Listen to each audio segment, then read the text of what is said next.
Vacilfrutta, Adriatica, la Valle dei Sapori, Acqua Marina, l'arte del buon gusto. A Vacil di Breda, Treviso. Benvenuti al Meteo.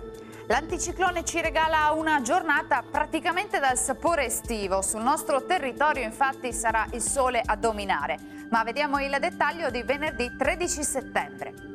Sul Veneto avremo un ampio soleggiamento dappertutto, il cielo si presenterà sereno o al massimo velato sui rilievi ma senza ulteriori conseguenze.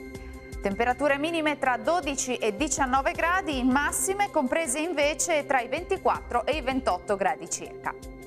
Bel tempo anche sul Friuli Venezia Giulia, con tanto sole su tutte le province, il cielo anche in questo caso sarà sgombro da nubi, non sono attese piogge.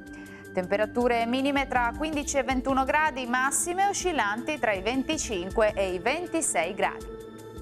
E anche sul Trentino Alto Adige sarà soleggiato, qualche velatura solamente sui settori di confine, per il resto lo vedete il cielo sarà sereno.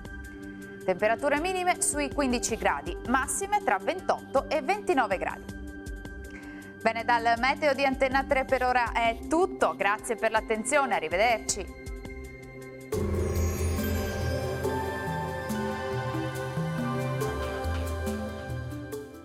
Vacilfrutta, Adriatica, la Valle dei Sapori, Acqua Marina, l'arte del buon gusto. A Vacil di Breda, Treviso.